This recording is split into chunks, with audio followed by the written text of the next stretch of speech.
Hi, I'm Robin Yocum, and I wrote the story on the USS Shenandoah in the upcoming edition of Echoes magazine. And we're here in the hills of Noble County in the heart of Ohio Appalachia, where 100 years ago, September 3rd, the pride of the Navy air program, the USS Shenandoah, broke into 3 pieces and fell into these hills. This is known as site number 1, and it's the site where the gondola, which was suspended by cables, when the ship broke up approximately right here, the cables released and the gondola fell.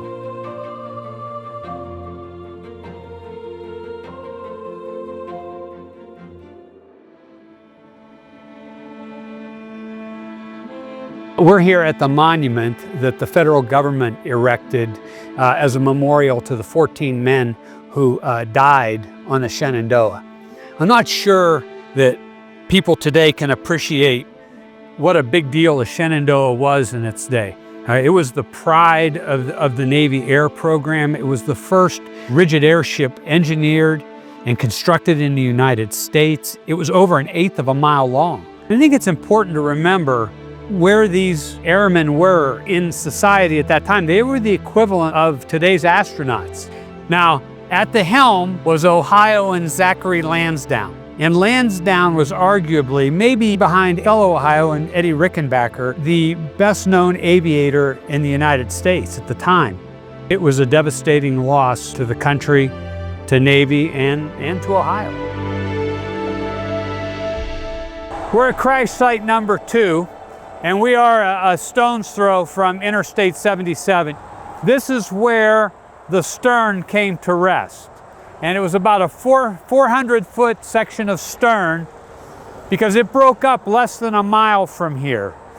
But the stern had the heavy Packard engines weighing it down, so it was able to come out of the sky more quickly, even though everyone survived. And at this site, you can see they've outlined where the stern section of the Shenandoah came down with those yellow blocks. Now, an interesting part of all this was the 200-foot section of nose continued to fly about another 7 miles until it came over the farm of Ernie Nichols.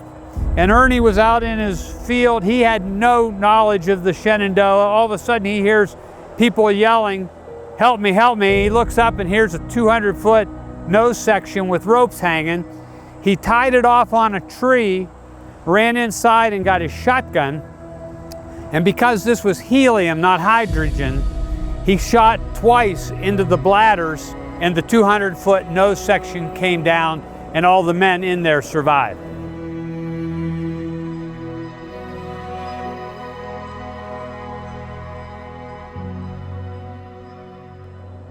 One of the more unseemly parts of the wreck of the Shenandoah was the fact that in the days after the crash, local folks and people from Parkersburg, West Virginia, and Wheeling, West Virginia, and Cambridge flocked to the site and began stripping parts of the Shenandoah away. Took girders, took the covering off the Shenandoah, and they went home with them. Now, over the years, a lot of those have landed here at the USS Shenandoah Museum, which is operated now by Teresa Rayner.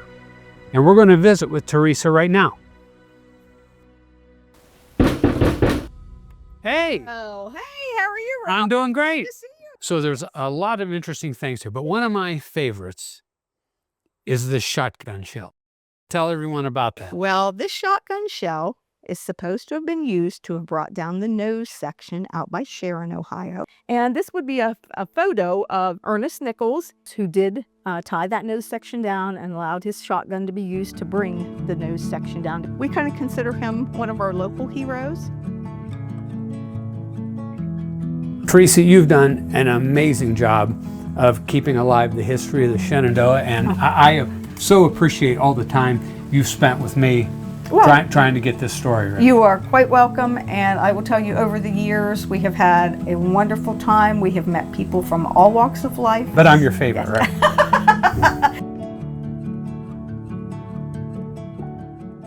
The crash of the Shenandoah was really the beginning of the end of our experiment with rigid airships. Their sister ship, the Akron and the Macon, both crashed into the ocean. We all remember the visual images of the Hindenburg going down. So unless you're using a blimp to do video of a football game, what we've learned from them is they don't work.